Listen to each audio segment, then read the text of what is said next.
स्वागत है आप सभी का हमारे YouTube चैनल पे। इससे पहले हम लोग जो है क्वेश्चन नंबर 1 से 5, 6 to 10 और 11 to 15 के जितने भी सॉल्यूशंस थे साइंस में वो कर चुके थे। अब हम लोग कर रहे हैं क्वेश्चन नंबर 17 से लेकर 20 तक, क्योंकि इससे पहले वाले वीडियो लेक्चर में आपने देखा होगा कि उसमें हमने क्वेश्चन नंबर 11 से लेकर क्वेश्चन नंबर 16 तक के जो भी मल्टीपल चॉइस क्वेश्चन या फिर डिफरेंट टाइप के क्वेश्चन जो सीबीएसई के द्वारा पूछे गए थे सैम्पल पेपर में, उसका हम लोग एनालिसिस किए थे। अब आते हैं क्वेश्चन नंबर 17 पे कि आखिर ये क्वेश्चन नंबर 17 कह क्या रहा है।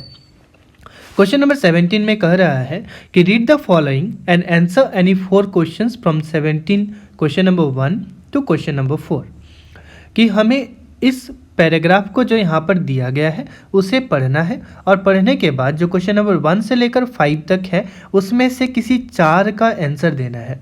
एंड इसका मार्किंग स्कीम भी दिया गया है कि ये 1 into 4 है।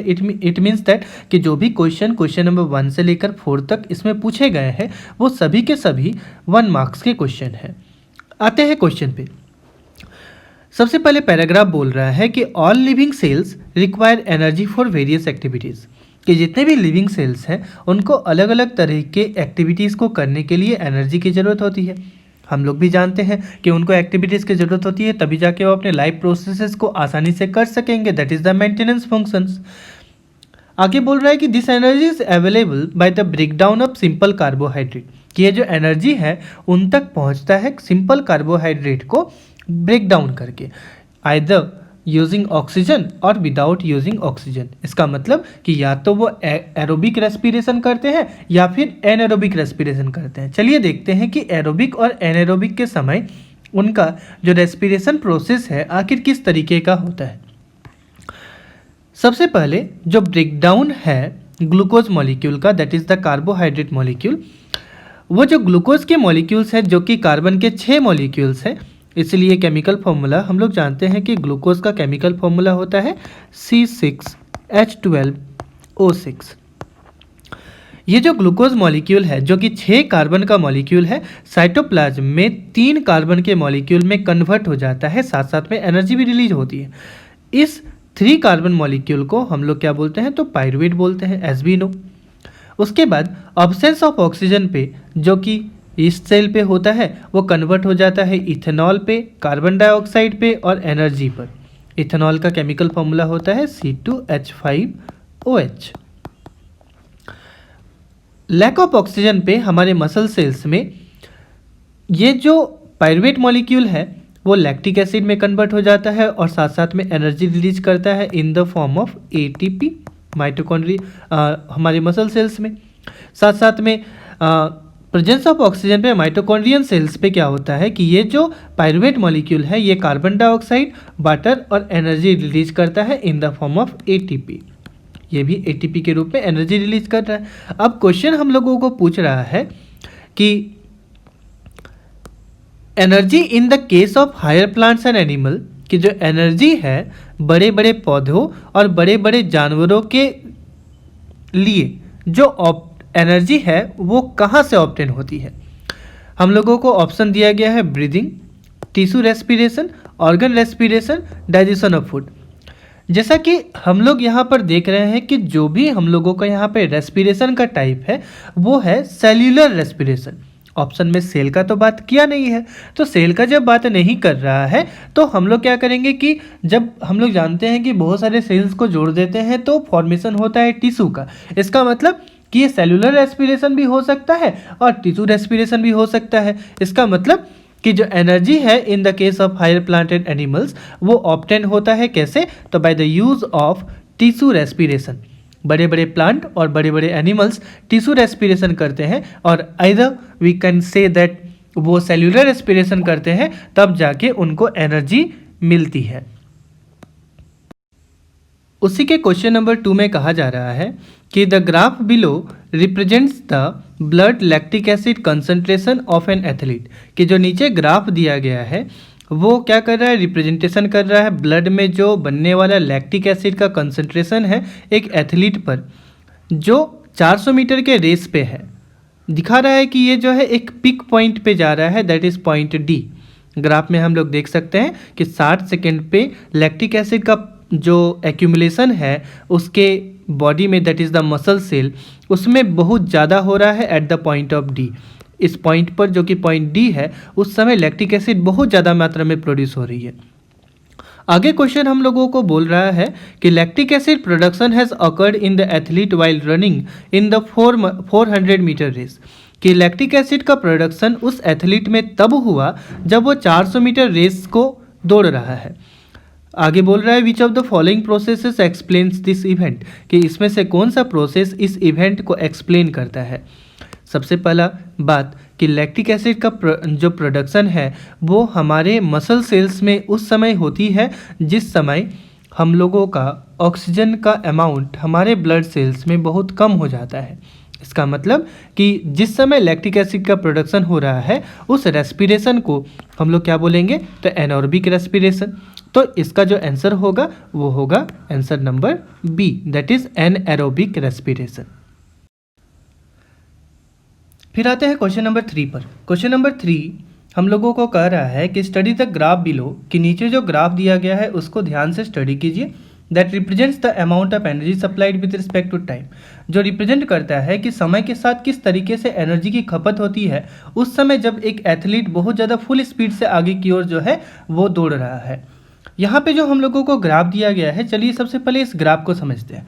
जो प्लॉट ए है ये प्लॉट एरोबिक रेस्पिरेशन को बताता है, क्योंकि एरोबिक रेस्पिरेशन के समय जो एनर्जी नीड्स होती है वो किसी भी ऑर्गेनिज्म में जो एनर्जी नीड होता है वो बहुत ज़्यादा होता है एरोबिक रेस्पिरेशन के समय। और एरोबिक रेस्पिरेशन का चूंकि एनर्जी नीड बहुत ज़्यादा है तो वो कंसिस्टेंट चाहिए, क्योंकि जो भी हम लोगों को डे टू डे एक्टिविटी करना पड़ेगा वो जो एक्टिविटी है वो सेलुलर रेस्पिरेशन से जो है मतलब कि इंडिकेट किया जाता है। अब जब कभी हम लोग सेल्यूलर रेस्पिरेशन का वहाँ पे हम लोग बात कर रहे हैं तो ऐसे केसेस में क्या होता है कि एरोबिक रेस्पिरेशन में एनर्जी नीड हम लोगों को बहुत ज़्यादा है और कंसिस्टेंट है। मतलब कि जो प्लॉट ए है ये हमको बताता है एरोबिक रेस्पिरेशन को, और इस जगह पे हम लोग देख रहे हैं कि ये जो पोर्शन है इस पोर्शन में एनर्जी नीड इसका जो है कांस्टेंट हो जा रहा है, कंसिस्टेंट हो जा रहा है, एनर्जी नीड कंसिस्टेंट है। तो हम लोग क्या बोलेंगे कि एरोबिक रेस्पिरेशन के समय जो एनर्जी नीड है वो हाई है और कंसिस्टेंट है। तो एरोबिक रेस्पिरेशन में एनर्जी नीड कैसा होगा, in aerobic respiration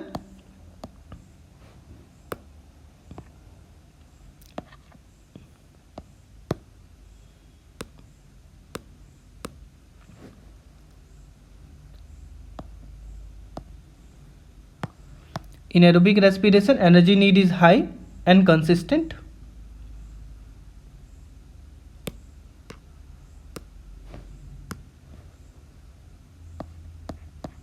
In aerobic respiration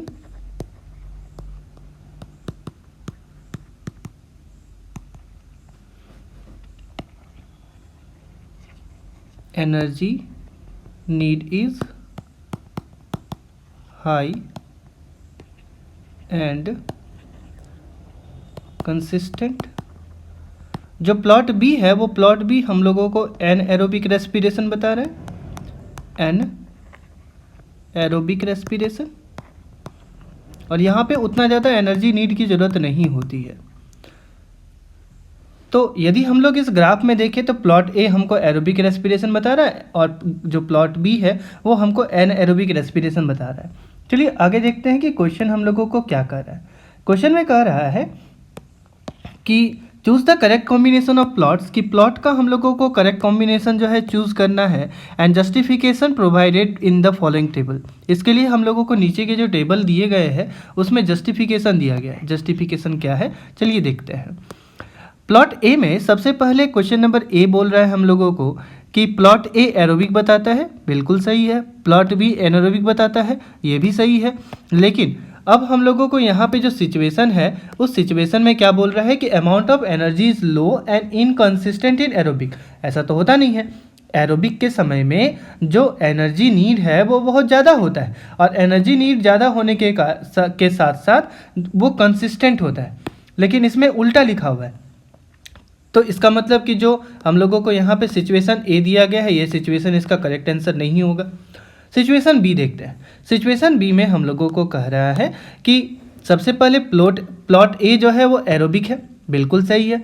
plot B anaerobic है, ये भी सही है। लेकिन अब हम लोगों को यहाँ पे जस्टिफिकेशन क्या दिया हुआ है कि amount of energy is high, कि जो एनर्जी का अमाउंट है वो बहुत ज़्यादा होता है और कंसिस्टेंट होता है। बिल्कुल सही बात है, एरोबिक के समय में जो हम लोगों को एनर्जी नीड है वो बहुत ज़्यादा होता है और कंसिस्टेंट होता है, और एनारोबिक के समय में जो एनर्जी नीड है वो कम होता है।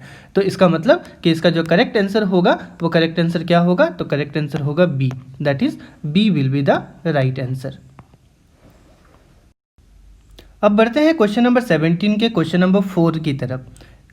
क्वेश्चन नंबर 17 का 4 हम लोगों को कह रहा है कि the characteristic processes observed in anaerobic respiration, कि जो कैरेक्टरिस्टिक प्रोसेस है जो एनारोबिक रेस्पिरेशन के समय हम लोग देखते हैं वो क्या क्या है। सबसे पहला बोल रहा है कि प्रेजेंस ऑफ ऑक्सीजन होता है। ऐसा तो है नहीं, हम लोगों को सिचुएशन दिया गया है एनएरोबिक रेस्पिरेशन। हम लोग जानते हैं कि एनएरोबिक रेस्पिरेशन जो है ऑक्सीजन के ऑब्सेंस में होता है, मतलब कार्बन डाइऑक्साइड के प्रेजेंस में होता है। सो ऑप्शन नंबर ए तो हट गया। अब बोल रहा है कि release of carbon dioxide, anaerobic respiration के समय डेफिनेटली कार्बन डाइऑक्साइड का तो रिलीज होता ही है, ये तो हम लोग जानते ही है। साथ साथ में कार्बन डाइऑक्साइड के रिलीज के साथ साथ एनर्जी का रिलीज भी होता है, ये भी हम लोग जानते हैं। लैक्टिक एसिड का प्रोडक्शन भी होता है हमारे मसल सेल्स में। ये दोनों चीज़ें हम लोग कहाँ देखते हैं, तो ये लैक्टिक एसिड का प्रोडक्शन और एनर्जी का रिलीज हम लोग जो है मसल सेल्स में देखते हैं। कार्बन डाइऑक्साइड का प्रोडक्शन और एनर्जी का रिलीज हम लोग ड्राई ईस्ट जैसे सब्सटेंसेस में ड्राई ईस्ट जैसे हम लोगों के पास जो ऑर्गेनिज्म है उसमें देखते हैं। तो इसका मतलब क्या कि एनारोबिक रेस्पिरेशन के समय जो भी प्रोसेसेस होती है वो है कार्बन डाइऑक्साइड का रिलीज, एनर्जी का रिलीज और लैक्टिक एसिड का प्रोडक्शन। इसका मतलब कि the answer will be question number C, that is 2, 3 and 4 only. So answer इसका होगा सी। अब बढ़ते हैं क्वेश्चन नंबर 17 के क्वेश्चन नंबर 5 की तरफ। क्वेश्चन नंबर 17 का क्वेश्चन नंबर 5 हम लोगों को कह रहा है कि स्टडी द टेबल बिलो, कि नीचे जो टेबल दिया गया है उसे ध्यान से पढ़ें and select the raw that has incorrect information, और उस रॉ को हम लोगों को सेलेक्ट करना है जिसका इन्फॉर्मेशन गलत है। सबसे पहला हम लोग सिचुएशन देखते हैं। ऑप्शन नंबर ए में हम लोगों को लोकेशन दिया हुआ है, ऑप्शन नंबर ए हम लोगों को लोकेशन दिया हुआ है, और लोकेशन के साथ हम लोगों को कह रहा है कि एरोबिक रेस्पिरेशन साइटोप्लाज्म में होता है। ऐसा तो है नहीं, एरोबिक रेस्पिरेशन साइटोप्लाज्म में होता नहीं है। एरोबिक रेस्पिरेशन जो है ये माइटोकॉन्ड्रियन सेल्स में होता है, और इसमें कह रहा है कि एनारोबिक रेस्पिरेशन जो है वो माइटोकॉन्ड्रिया में होता है। ऐसा तो है नहीं, एनारोबिक रेस्पिरेशन जो है उसे हम लोग कहाँ देखते हैं, तो उसे हम लोग देखते हैं हमारे मसल सेल्स में और ईस्ट में।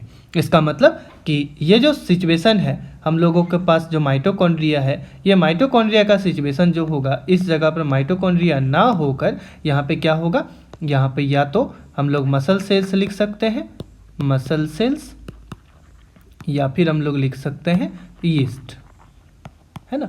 और ये जो एरोबिक रेस्पिरेशन में हम लोगों को लोकेशन दिया हुआ है कि एरोबिक रेस्पिरेशन साइटोप्लाज्म में होता है, ऐसा होता नहीं है। एरोबिक रेस्पिरेशन जो है साइटोप्लाज्म में नहीं बल्कि कहाँ होता है, तो हम लोग जानते हैं कि एरोबिक रेस्पिरेशन होता है माइटोकॉन्ड्रियन सेल्स में, दैट इज माइटोकॉन्ड्रिया में। तो ये सिचुएशन हम लोगों को जो दिया गया है ये इन्फॉर्मेशन इनकरेक्ट है। चलिए देखते हैं दूसरा जो हम लोगों को ऑप्शन दिया गया है ये क्या है। दूसरा ऑप्शन हम लोगों को बोल रहा है एंड इन प्रोडक्ट्स पे, एरोबिक रेस्पिरेशन का जो इन प्रोडक्ट है वो कार्बन डाइऑक्साइड और वाटर है, बिल्कुल सही है। एनारोबिक रेस्पिरेशन का जो इन प्रोडक्ट है वो इथेनॉल और कार्बन डाइऑक्साइड है, ये बिल्कुल सही है। Amount of energy aerobic respiration में हाई होता है और amount of energy anaerobic respiration में लो होता है, ये भी सही हम लोगों को यहाँ पर दिया हुआ है, अभी हम लोग जस्ट देखे थे उसमें। फिर ऑक्सीजन, एरोबिक रेस्पिरेशन में ऑक्सीजन चाहिए होता है और एनारोबिक रेस्पिरेशन में ऑक्सीजन की ज़रूरत नहीं होती है, क्योंकि ये ऑक्सीजन के अब्सेंस में होता है, मतलब कार्बन डाइऑक्साइड के प्रेजेंस में होता है। इसका मतलब कि हम लोगों को वो जो रॉ है जो इनकरेक्ट इन्फॉर्मेशन देता है वो इनकरेक्ट इन्फॉर्मेशन कौन दे रहा है, तो ऑप्शन नंबर ए। इसका मतलब कि इसका जो आंसर होगा वो क्या होगा, ए होगा। चलिए बढ़ते हैं अब नेक्स्ट क्वेश्चन की तरफ, दैट इज क्वेश्चन नंबर 18। इस क्वेश्चन नंबर 18 में हम लोगों को कहा जा रहा है कि read the following and answer any 4 questions from 18 question number 1 to 18 question number 5। कि हम लोगों को ये जो नीचे पैराग्राफ दिया गया है उसे ध्यान से पढ़ना है और क्वेश्चन नंबर 18 के 1 से लेकर क्वेश्चन नंबर 18 के 5 तक हम लोगों को उसे आंसर देना है। मेटालिक कैरेक्टर पे लिखा गया है, जैसा कि ट्रेंड्स में मेटालिक, जैसा कि हम लोग पीरियोडिक क्लासिफिकेशन ऑफ एलिमेंट में पढ़े हैं डिफरेंट ट्रेंड्स, उस ट्रेंड में जो हम लोगों के पास पैराग्राफ था लगभग वही पैराग्राफ है और उस पैराग्राफ से ही हमें क्वेश्चन पूछा जा रहा है। मतलब क्या कि एनसीईआरटी के पैराग्राफ बहुत इंपॉर्टेंट होते हैं। इसमें कह रहा है कि the ability of an atom to donate electrons and form positive ion, कि जो एबिलिटी है किसी एटम की जिससे कि वो इलेक्ट्रॉन्स को डोनेट करे और पॉजिटिव आयन्स को बनाए, उसे ही हम लोग इलेक्ट्रोपॉजिटिविटी कहते हैं। यदि कोई पॉजिटिव आयन यानी कि कैटायन बनाता है तो उसे हम लोग क्या बोलते हैं, पॉजिटिविटी बोलते हैं। जैसे कि सोडियम एक इलेक्ट्रॉन को लूज करके वो क्या करता है कि पॉजिटिव आयन बनाता है, तो इसको हम लोग इलेक्ट्रोपॉजिटिविटी या फिर मेटालिक कैरेक्टर कहेंगे। Down the group metallic character increases, कि जब हम लोग ग्रुप से नीचे की ओर जाते हैं तो मेटालिक कैरेक्टर क्या होता है, बढ़ता है due to increases in atomic size, क्योंकि एटॉमिक साइज बढ़ रहा होता है across the period from left to right. और पीरियड में यदि हम लोग देखें लेफ्ट से लेकर राइट तक तो इलेक्ट्रोपॉजिटिविटी घटती है due to decrease in atomic size, क्योंकि एटॉमिक साइज घटता है। नॉन मेटालिक कैरेक्टर पे हम लोगों को यहाँ पे सिचुएशन दिया गया है कि the ability of an atom to accept electron, कि एक एटम की जो एबिलिटी है जिससे कि वो इलेक्ट्रॉन को एक्सेप्ट करे, जिससे वो नेगेटिव आयन बनाता है, उसे ही नॉन मेटालिक कैरेक्टर बोलते हैं। जैसे कि क्लोरीन क्या करता है, तो एक इलेक्ट्रॉन का गेन करता है और गेन करने के बाद वो क्या करता है, नेगेटिव कैरेक्टर बनाता है, मतलब नॉन मेटालिक कैरेक्टर बनाता है। तो ये इलेक्ट्रोनेगेटिविटी को दिखाता है। इसी कारण से the elements having high electronegativity, कि वो एलिमेंट जिनकी इलेक्ट्रोनेगेटिविटी बहुत ज़्यादा होती है, have a higher tendency to gain electron, उनकी क्षमता ज़्यादा होती है कि वो इलेक्ट्रॉन्स को गेन करे और फिर एनायन बनाए। डाउन द ग्रुप, जब हम लोग ग्रुप से नीचे की ओर आते हैं, इलेक्ट्रोनेगेटिविटी डिक्रीजेस, तो इलेक्ट्रोनेगेटिविटी घटती है due to increase in atomic size, क्योंकि एटॉमिक साइज बढ़ता है। एंड अक्रॉस द पीरियड, और पीरियड में फ्रॉम लेफ्ट टू राइट, जब हम लोग लेफ्ट से लेकर राइट के तक जाते हैं, इलेक्ट्रोनेगेटिविटी इंक्रीजेस, तो इलेक्ट्रोनेगेटिविटी बढ़ती है due to decrease in atomic size, क्योंकि एटॉमिक साइज क्या होता है, तो घट जाता है। अब इसमें हम लोगों को जो क्वेश्चन पूछा जा रहा है, सबसे पहले क्वेश्चन नंबर 18 का 1। इस क्वेश्चन नंबर 18 में 18 के 1 में हम लोगों को क्वेश्चन पूछ रहा है कि which of the following correctly represents the decreasing order of metallic character of alkali metal plotted in the graph, कि इसमें से कौन सा करेक्टली रिप्रेजेंट कर रहा है डिक्रीजिंग ऑर्डर को। डिक्रीजिंग ऑर्डर को किसका, तो मेटालिक कैरेक्टर का। किसका मेटालिक कैरेक्टर, तो अल्कली मेटल्स का। अब हम लोगों को सिचुएशन यहाँ पे दे दिया गया कि जो मेटालिक कैरेक्टर है किसका, तो अल्कली मेटल्स का। अब जब हम लोग यहाँ पे सिचुएशन अल्कली मेटल्स का दिया गया है तो हम लोग जानते हैं अल्कली मेटल किसको बोलते हैं। अल्कली मेटल बोलते हैं पहले ग्रुप में जो भी हम लोगों को मेटल मिलता है उन सभी को हम लोग अल्कली मेटल कहते हैं। इसी कारण से यहाँ पे ऑप्शन में जो भी आपको दिया रहेगा वो सब का सब अल्कली मेटल है, सब का सब पहले ग्रुप में पाया जाएगा। हम लोग जानते हैं कि डाउन द ग्रुप, जब हम लोग ग्रुप से नीचे की ओर आते हैं तो क्या होता है कि जो मेटालिक कैरेक्टर है वो मेटालिक कैरेक्टर बढ़ता है। इसका मतलब कि जब हम लोग down the group first group में जाएंगे तो सबसे पहले आएगा लिथियम, फिर आएगा सोडियम, फिर आएगा पोटासियम, फिर आएगा रुबिडियम, फिर आएगा सीजियम। ये जो 5 एलिमेंट है वो हम लोगों को मिलेंगे पहले ग्रुप में। अब हम लोगों को इसको डिक्रीजिंग ऑर्डर में सजाना है, तो इसी हिसाब से हम लोग क्या बोलेंगे, सीजियम का मेटालिक कैरेक्टर सबसे ज़्यादा होगा, रुबिडियम का उससे कम, पोटासियम का उससे कम, सोडियम का उससे कम, लिथियम का उससे कम, मतलब सीजियम सबसे ज़्यादा है। तो हम लोग इन सभी ऑप्शंस में जब हम लोग सेलेक्ट कर रहे हैं तो देख रहे हैं कि सीजियम का सबसे ज़्यादा, रुबिडियम का उससे कम, पोटासियम का उससे कम, सोडियम का उससे कम और लिथियम का सबसे कम, क्योंकि down the group metallic character क्या होता है, घटता है। तो अल्कली मेटल्स का पूछा जा रहा है, so the answer will be C. इसका आंसर क्या होगा, तो सी होगा। बढ़ते हैं क्वेश्चन नंबर 18 के 2 की तरफ। क्वेश्चन नंबर 18 का जो 2 है वो हम लोगों को कह रहा है कि hydrogen is placed along with alkali metal, कि हाइड्रोजन को हम लोग अल्कली मेटल के साथ ही प्लेस करते हैं किसमें, तो मॉडर्न पीरियोडिक टेबल में, दो it shows non metallic character. क्यों, इसके बावजूद कि वो नॉन मेटालिक कैरेक्टर शो कर रहा है फिर भी उसको अल्कली मेटल्स के साथ शो करते हैं। तो आखिर पूछ रहा है कि ऐसा क्यों होता है। चलिए हम लोग सबसे पहले इस प्रॉपर्टी को समझते हैं। यहाँ पे भी हम लोगों को इंडिकेट कर दिया गया कि ग्रुप 1 जो है वो ग्रुप 1 में जो भी एलिमेंट्स पाए जाते हैं वो कैसे मेटल्स हैं, तो अल्कली मेटल्स हैं। फिर भी हम लोग हाइड्रोजन को प्लेस करते हैं। ग्रुप 1 में जो भी एलिमेंट है उनको देखते हैं। ग्रुप 1 में जो एलिमेंट है वो है hydrogen, lithium, sodium, potassium, rubidium और सीजियम। ये सभी एलिमेंट कहाँ है, तो ग्रुप 1 में।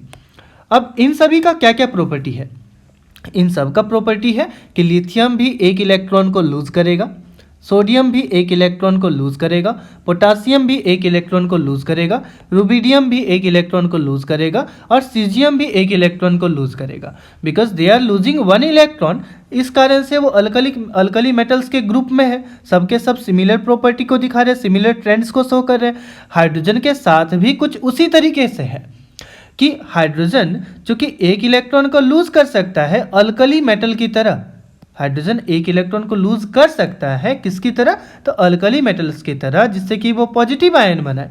इसी कारण से हम लोग क्या करते हैं कि नॉन मेटालिक कैरेक्टर होते हुए भी हम हाइड्रोजन को कहाँ प्लेस करते हैं, तो ग्रुप 1 पीरियड 1 में। मतलब कि द आंसर विल बी लाई, कि जो आंसर है वो इन सभी के ट्रेंड्स पर छिपा हुआ है, जो लिथियम का, सोडियम का, पोटासियम का, रुबिडियम का और सीजियम का था। तो आंसर क्या होगा कि as hydrogen can easily lose 1 electron, कि चूंकि हाइड्रोजन जो है आसानी से एक इलेक्ट्रॉन को लूज कर सकता है जैसे कि अल्कली मेटल्स करते थे और पॉजिटिव आयन बनाते थे। इसी कारण से हाइड्रोजन जो है उसको हम लोग कहाँ रखते हैं, तो हाइड्रोजन को रखते हैं मॉडर्न पीरियोडिक टेबल में अल्कली मेटल्स के साथ। So the answer will be question number B. अब है क्वेश्चन नंबर 18 का 3 नंबर। क्वेश्चन नंबर 18 का 3 हम लोगों को कह रहा है कि which of the following has the highest electronegativity, कि इसमें से किसका इलेक्ट्रोनेगेटिविटी सबसे ज़्यादा है। ऑप्शन दिया गया है फ्लोरीन, क्लोरीन, ब्रोमीन और आयोडीन। अब सिचुएशन देखते हैं हम लोग। सबसे पहला यहाँ पे जो भी एलिमेंट्स दिए गए हैं वो एलिमेंट ग्रुप 17 एलिमेंट्स हैं। कौन सा एलिमेंट है, ग्रुप 17। ग्रुप 17 एलिमेंट्स में सबसे पहला एलिमेंट है फ्लोरीन, फिर है क्लोरीन, फिर है ब्रोमीन और फिर है आयोडीन। इन सभी एलिमेंट्स का हम लोग कैरेक्टरिस्टिक अभी जस्ट पैराग्राफ में देखे थे कि इलेक्ट्रोनेगेटिविटी के केस में डाउन द ग्रुप इलेक्ट्रोनेगेटिविटी घटती है। इसका मतलब कि आयोडीन का इलेक्ट्रोनेगेटिविटी सबसे कम होगा, ब्रोमीन का उससे कम होगा, क्लोरीन का उससे कम होगा और आयोडीन का सबसे कम होगा, ब्रोमीन का उससे ज़्यादा, क्लोरीन का उससे ज़्यादा और फ्लोरीन का सबसे ज़्यादा। इसका मतलब कि डाउन द ग्रुप चूंकि इलेक्ट्रोनेगेटिविटी घट रही है, इसी कारण से हम लोग क्या बोलेंगे कि फ्लोरीन का जो इलेक्ट्रोनेगेटिविटी कैरेक्टर है, जो इलेक्ट्रोनेगेटिविटी होगी वो सबसे ज़्यादा होगी। So the element having the highest electronegativity will be fluorine. तो इसका आंसर क्या होगा, इसका आंसर होगा ए। चलिए अब क्वेश्चन नंबर 18 का 4 देखते हैं। 18 का 4 हम लोगों को कह रहा है कि identify the reason for the gradual change in electronegativity in halogens down the group, कि हम लोगों को आइडेंटिफाई करना है कि आखिर ये जो ग्रेजुअल चेंज है, ये जो बदलाव है इलेक्ट्रोनेगेटिविटी का हैलोजन ग्रुप में। अब यहाँ पे सिंपलेस्ट हम लोगों को यहाँ पे क्या लिख दिया कि हैलोजन ग्रुप है। हैलोजन ग्रुप क्या है कि ग्रुप 17 एलिमेंट के जो भी हम लोगों के पास एलिमेंट हैं उन सभी को हम लोग क्या बोलते हैं, हैलोजेंस बोलते हैं। तो हैलोजेंस में इलेक्ट्रोनेगेटिविटी में जो बदलाव आ रहा है वो क्यों आ रहा है, अभी जस्ट हम लोग ग्रुप 17 एलिमेंट का बात किए थे। ग्रुप 17 एलिमेंट में जो एलिमेंट थे वो थे फ्लोरीन, क्लोरीन, ब्रोमीन और आयोडीन। इन सभी का हम लोग जो है अभी जस्ट डिस्कशन किए। इसमें क्या देख रहे थे कि फ्लोरीन का जो इलेक्ट्रोनेगेटिविटी था हाईएस्ट था। फ्लोरीन का इलेक्ट्रोनेगेटिविटी हाईएस्ट क्यों था, तो फ्लोरीन का जो इलेक्ट्रोनेगेटिविटी हाईएस्ट था ये इस कारण से था क्योंकि क्या होता है कि इलेक्ट्रोनेगेटिविटी जो है जब हम लोग ग्रुप से नीचे की ओर आते हैं तो घटता है। इलेक्ट्रोनेगेटिविटी ग्रुप में नीचे की ओर आने पर घटता है। क्यों? क्योंकि एटॉमिक रेडियस बढ़ता है। एटॉमिक रेडियस जब बढ़ेगा तो वो क्या करेगा कि उसकी टेंडेंसी इतनी ज़्यादा बढ़ जाएगी कि वो इलेक्ट्रॉन को क्या करेगा, इलेक्ट्रॉन गेनिंग की जो कैपेसिटी होगी वो उसको घटा जाएगा। जब उसको इलेक्ट्रॉन गेनिंग की कैपेसिटी को घटाएगा तो क्या देखेंगे कि इलेक्ट्रोनेगेटिविटी घट रही होगी। इसका मतलब कि यहाँ पे जो हम लोगों को रीजन आइडेंटिफाई करना है, चलिए इसके सारे रीजन्स को देखते हैं कि आखिर क्या बोल रहा है।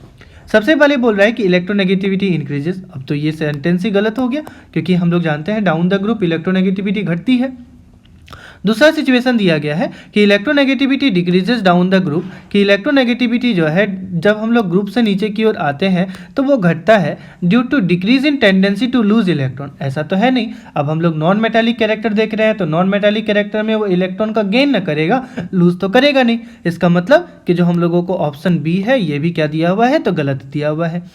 ऑप्शन सी को देखते हैं। ऑप्शन सी बोल रहा है कि electronegativity decreases down the group, कि इलेक्ट्रोनेगेटिविटी जब ग्रुप से नीचे की ओर आते हैं तो घटता है due to increase in atomic radius, क्योंकि एटॉमिक रेडियस बढ़ रहा होता है जिसके कारण से उसमें जो टेंडेंसी है इलेक्ट्रॉन को गेन करने की वो घटती है। बिल्कुल सही बात है। इसका मतलब कि जो आंसर होगा वो होगा ऑप्शन नंबर सी। सो 18 का जो क्वेश्चन नंबर 4 का आंसर है वो सी है।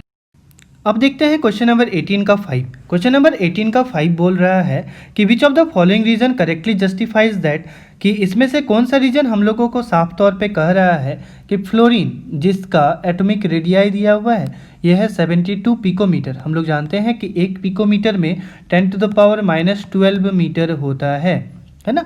अब बोल रहा है कि फ्लोरीन जिसका एटॉमिक रेडियाई है या फिर एटॉमिक साइज है 72 picometer, has smaller atomic radius than lithium, उसका एटॉमिक रेडियस लिथियम से कम है। लिथियम का एटॉमिक रेडियस है 152 पिकोमीटर।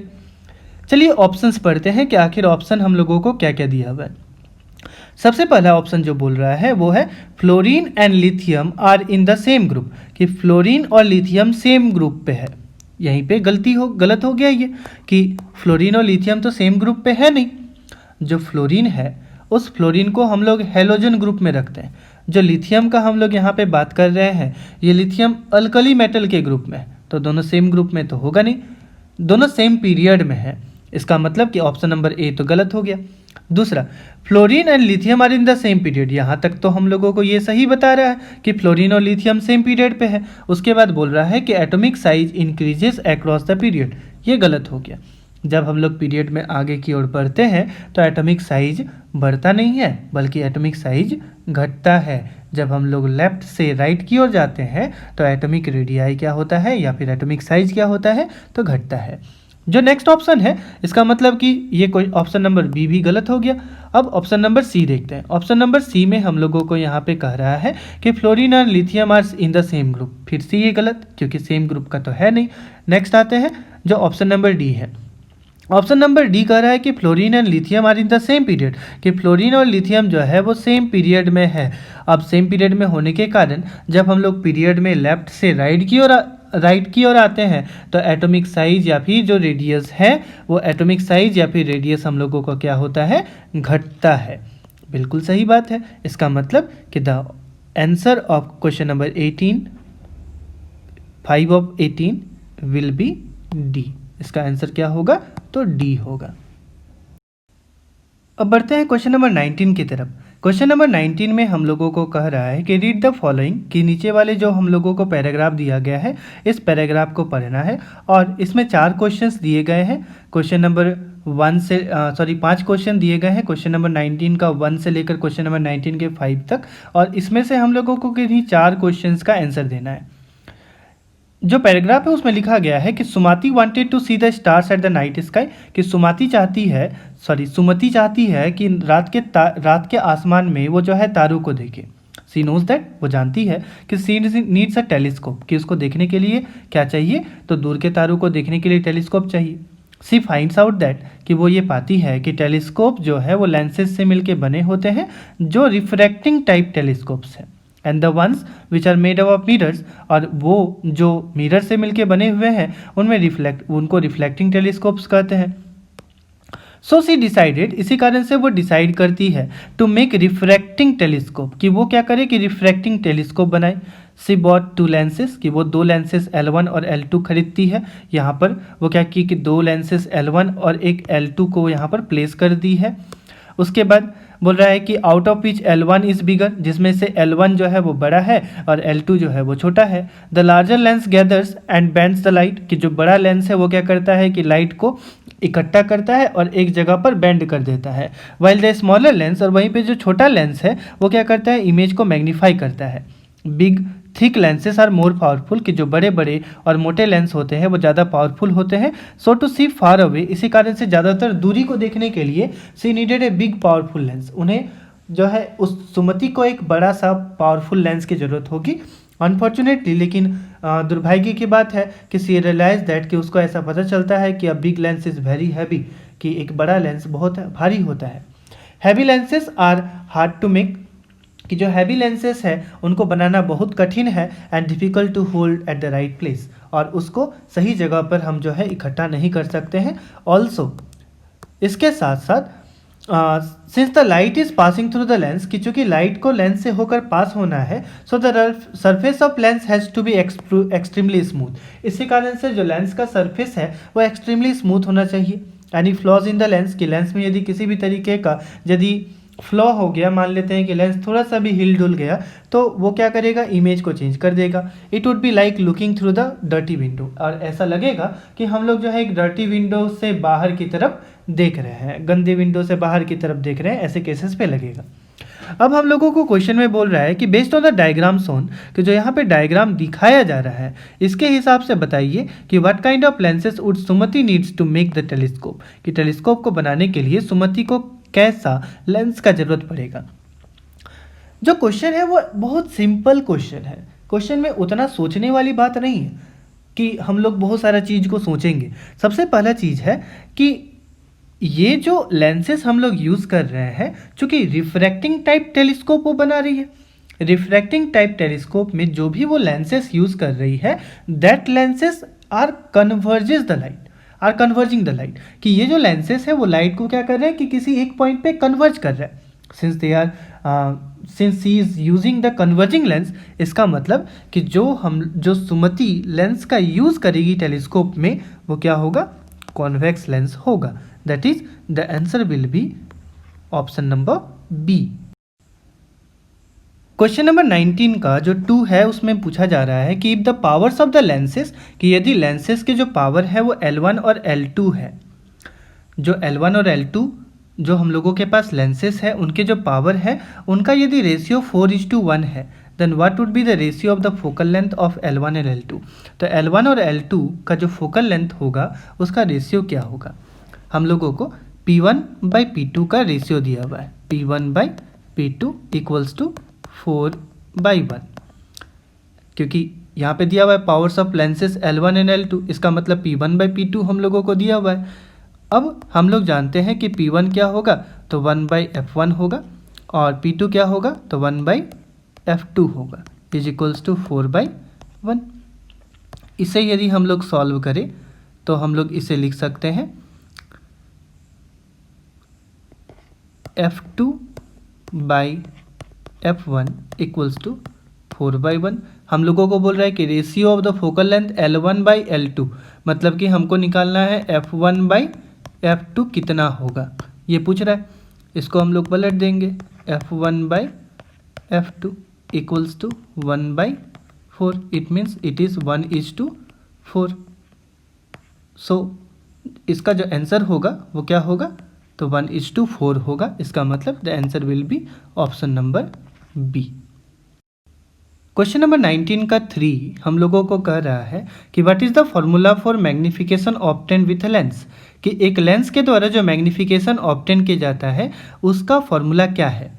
हम लोग जानते हैं कि एक लेंस में जो मैग्नीफिकेशन का फॉर्मूला होता है वो होता है height of the image to that of the height of the object. इसका मतलब size of the image to that of the size of the object. Means option क्या होगा, हम लोगों को यहाँ पे ऑप्शन दिया गया है ratio of height of image to that of the height of the object, यही तो आंसर है, ratio of height of image to height of the object. तो the answer will be option number A. Question number 19 के 4 में हम लोगों को कह रहा है कि सुमति डिड सम प्रिलिमिनरी एक्सपेरिमेंट, कि सुमति जो है शुरुआत में कुछ एक्सपेरिमेंट करती है लेंस के साथ, एंड फाउंड दैट, और वो पाती है ही that the magnification of the eyepieces, कि जो मैग्निफिकेशन है eyepiece that is lens 2 का वो 3 है। इफ इन आर एक्सपेरिमेंट, कि यदि वो एक्सपेरिमेंट में she found an image at 24 centimetre, कि यदि वो इमेज को पाती है और वो इमेज कितने सेंटीमीटर पे है, तो इमेज है 24 सेंटीमीटर पे, इमेज दिया हुआ है 24 सेंटीमीटर में, इसका मतलब हम लोगों को क्या दिया हुआ है, distance of the image that is at 24 centimeter. फिर बोल रहा है कि at what distance did she put the object, मतलब कि हमें बताना है कि ऑब्जेक्ट का डिस्टेंस क्या होगा, दैट इज यू क्या होगा। यू को निकाल सकते हैं बहुत ही आसानी से। सबसे पहला तो मैग्निफिकेशन का जो अमाउंट है लेंस का वो दिया हुआ है, मैग्निफिकेशन इज इक्वल्स टू 3। हम लोग जानते हैं कि लेंस का मैग्निफिकेशन का फॉर्मूला होता है m is equals to height of the image to that of the height of the object is equals to v by u, that is distance of the image that is image distance by object distance, है ना। तो अब हम लोग magnification की जगह लिख देंगे v by u is equals to 3। इसका मतलब v का अमाउंट कितना है 24 बाई यू इक्वल्स टू 3। इसको यदि हम लोग सॉल्व करें तो हम लोग इसे लिख सकते हैं 24 बाई 3 इक्वल्स टू यू, 3 8 या 24। इसका मतलब the object distance will be कितना सेंटीमीटर, तो ऑब्जेक्ट डिस्टेंस होगा 8 centimetre. So the answer will be option number C. Question number 19 का 5 पूछ रहा है कि Sumati bought not so thick lenses for the telescope, कि सुमति जो है उतने ज़्यादा थिक लेंसेज को खरीदती है टेलीस्कोप के लिए और उसको पॉलिश करती है। बोल रहा है कि व्हाट एडवांटेज इफ एनी, कि क्या एडवांटेजेस होंगे यदि कोई हो तो उसको अपने लेंसेज के चॉइस पे मिलेगा। सबसे पहला ऑप्शन दिया गया है कि she will not have any advantage as even thicker lenses would give clearer image, कि उसके पास कोई एडवांटेज नहीं होगा क्योंकि इवन थिकर लेंसेज जो है वो क्लियरर इमेज देंगे, ऐसा तो होता नहीं है, है ना। तो ऑप्शन नंबर ए जो है वो गलत होगा। दूसरा, thicker lenses would have made the telescope easier to handle, गलत है। यदि लेंस को मोटा कर देंगे तो क्या होगा कि टेलीस्कोप बहुत ज़्यादा भारी हो जाएगा, और पहले टेलीस्कोप यदि भारी हो गया तो उसको हैंडल करने में हम लोगों को बहुत दिक्कत आएगी। नेक्स्ट हम लोगों को ऑप्शन, इसका मतलब कि ऑप्शन नंबर बी तो आंसर होगा नहीं। नेक्स्ट ऑप्शन दिया गया नॉट सो थिक लेंसेज, कि उतने ज़्यादा जो थिक लेंसेज नहीं होते हैं would not make the telescope very heavy, वो उतना टेलीस्कोप को हैवी नहीं करेंगे, and also allow considerable amount of light to pass, और साथ साथ में वो कुछ मात्रा में लाइट को अपने से होकर पास होने के लिए देंगे। बिल्कुल सही है, the answer will be option number C. Not so thick lens उतना मैग्निफिकेशन नहीं देते, ये मैग्निफिकेशन का अमाउंट इसका कम होता है, लेकिन नॉट सो थिक लेंसेज जो होते हैं उसका हम लोग टेलीस्कोप बना, वो क्या करेगा कि टेलीस्कोप को हैवी तो नहीं करेगा और साथ में वो कंसिडरेबल अमाउंट ऑफ लाइट को पास होने के लिए दे देगा। तो यही एडवांटेज उसको जब वो नॉट सो थिक लेंसेज का यूज़ करेगी तो मिलेगा। क्वेश्चन नंबर 20 में हम लोगों को फिर एक पैराग्राफ दिया गया है जो फिजिक्स का एक पैराग्राफ है, 4 मार्क्स का क्वेश्चन है। इसमें हम लोगों को क्वेश्चन नंबर 20 का 5 क्वेश्चन दिए गए हैं, that is question number from 21 to 25, है ना। मतलब कि 20 के क्वेश्चन नंबर 1 से लेकर 20 के क्वेश्चन नंबर 5 तक, जिसमें से सिर्फ 4 क्वेश्चंस का आंसर देना है। कह रहा है क्या solenoid is a long helical coil of wire, कि एक सोलिनॉइड जो होता है एक लंबा हेलिकल कॉयल होता है वायर का। हम लोग जानते हैं कि एक सोलिनॉइड जो है वो इस तरीके से हेलिकल कॉयल वायर के होते हैं, जिसका एक एंड को हम लोग क्या करते हैं कनेक्ट करते हैं बैटरी के साथ, और दूसरा एंड जो होता है हम लोग इसको स्विच के साथ इस तरीके से कनेक्ट करते हैं। दैट इज इस तरीके से इसका जो एक एंड है वो क्या करता है मैग्नेटिक नॉर्थ पोल की तरह, और दूसरा एंड जो होता है मैग्नेटिक साउथ पोल की तरह बिहेव करता है। और हम लोग जानते हैं कि ये जो है एक मैग्नेटिक फील्ड बनाता है, इस तरीके से मैग्नेटिक फील्ड का डायरेक्शन होता है हम लोग ये भी जानते हैं, that is from north to south, है ना। हम लोगों को यहाँ पे सेंटेंस में बोल रहा है कि एक सोलिनॉइड एक लंबा हेलिकल कॉइल है वायर का, through which a current is run in order to create a magnetic field. जिससे करंट फ्लो कर रहा है जिससे कि वो क्या करे, मैग्नेटिक फील्ड प्रोड्यूस करे। The magnetic field of a solenoid is the superposition of the field, कि जो मैग्नेटिक फील्ड है सोलिनॉइड का वो फील्ड्स का सुपरपोजिशन है जो करंट के कारण प्रत्येक कॉइल पे बन रहा है। It is nearly uniform inside the solenoid. हम लोग जानते हैं कि सोलिनॉइड के अंदर वो यूनिफॉर्म होता है और क्लोज टू जीरो आउटसाइड वो बाहर में जो है लगभग जीरो होता है। And is similar to the field of bar magnet, और इसका जो फील्ड है वो बार मैग्नेट की तरह ही होता है, having a north pole at one end, जिसका एक एंड मैग्नेटिक नॉर्थ की तरह, दूसरा एंड साउथ पोल की तरह, यानी कि मैग्नेटिक साउथ की तरह बिहेव करता है। And the other depending upon the direction of current flow, और बाकी जो भी चीज़ है वो डिपेंड करता है डायरेक्शन ऑफ करंट पे कि कितना करंट उससे फ्लो कर रहा है। The magnetic field produced in the solenoid, की जो मैग्नेटिक फील्ड वहाँ पे सोलिनॉइड पे बन रहा होता है, is dependent on a few factor. ये कुछ फैक्टर पे डिपेंड करता है, जैसे कि करंट, कॉइल का number of turns per unit length पे, है ना। नीचे ग्राफ दिया गया है रिसर्चर्स के द्वारा जब वो एक्सपेरिमेंट कर रहे होते हैं, जो मैग्नेटिक फील्ड पे वेरिएशंस को दिखाता है with respect to the current in the solenoid पे करंट के हिसाब से। The unit of magnetic field, की जो यूनिट है मैग्नेटिक फील्ड का, ग्राफ में मिली टेस्ला से अटैच किया गया है और करंट जो है उसको एम्पियर से दिया गया है। नीचे जो है हम लोगों को एक ग्राफ दिखाया जा रहा है, ये लगभग हम लोगों को ओम्स लॉ की तरह ही दिख रहा है। एक तरफ जो वाई एक्सिस है, वाई एक्सिस में मैग्नेटिक फील्ड लिया गया है मिली टेस्ला में, और एक्स एक्सिस में करंट लिया गया है, और ये जो है एक लीनियर वेरिएशन से आगे की ओर बढ़ रहा है, ये एक यूनिफॉर्म वेरिएशन से आगे की ओर बढ़ रहा है, that is passing through the origin. अब हम लोगों को इसमें सबसे पहला क्वेश्चन पूछ रहा है कि what type of energy conversion is observe in a linear solenoid, एक लीनियर सोलिनॉइड में किस तरीके की एनर्जी कन्वर्जन होती है। अब क्वेश्चन यहाँ पे सीबीएसई हम लोगों को फंसा रहा है। क्वेश्चन कैसे फंसा रहा है, एक सोलिनॉइड का हम लोग यूज़ करते हैं क्या बनाने के लिए, जानते हैं इलेक्ट्रोमैग्नेट बनाने के लिए। जनरली बच्चे क्या करेंगे कि आंसर इसका लिखेंगे कि ये क्या करता है, इलेक्ट्रिकल एनर्जी को मैग्नेटिक एनर्जी में चेंज करता है।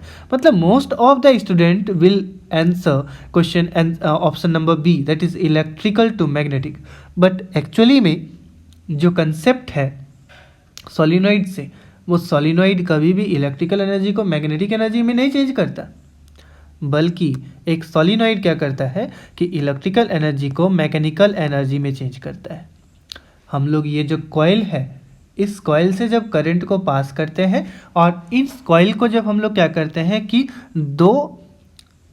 जब इस कॉइल को हम लोग क्या करते हैं कि मैग्नेटिक फील्ड के सामने रखते हैं, तो मैग्नेटिक फील्ड के सामने रखने पर ये कॉइल को एक फोर्स एक्सपीरियंस होता है by using the Fleming's left hand rule.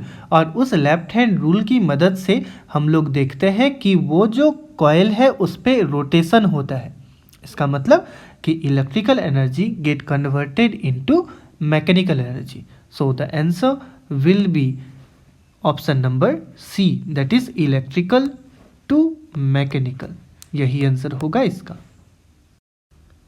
Question number 20 का 2 नंबर हम लोगों को कह रहा है कि what will happen if A soft iron bar is placed inside the solenoid, कि सोलिनॉइड के अंदर यदि सॉफ्ट आयरन बार को हम लोग प्लेस करेंगे तो आखिर क्या होगा।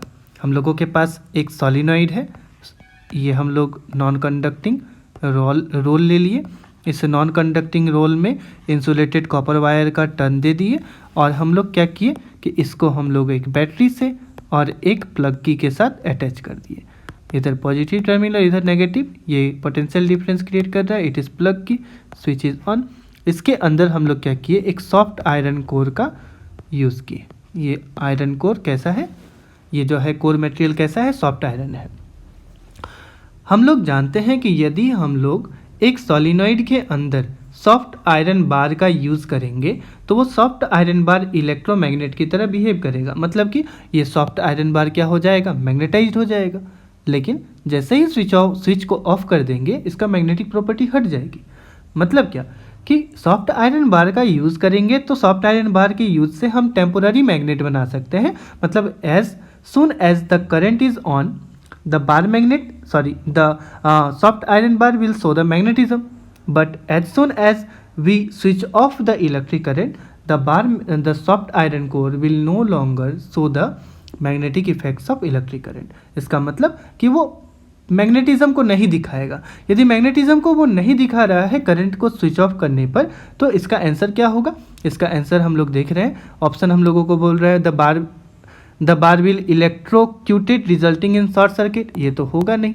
दूसरा, the bar will be magnetised as long as there in the current in the circuit, बिल्कुल सही है कि जो बार हम लोग यहाँ पे यूज़ करें सॉफ्ट आयरन बार, वो सॉफ्ट आयरन बार उतने ही देर तक मैग्नेटाइज्ड होगा जब तक उससे क्या बह रहा है, करंट बह रहा है। As soon as there is current in the circuit, वो क्या करेगा, मैग्नेटाइज्ड होगा।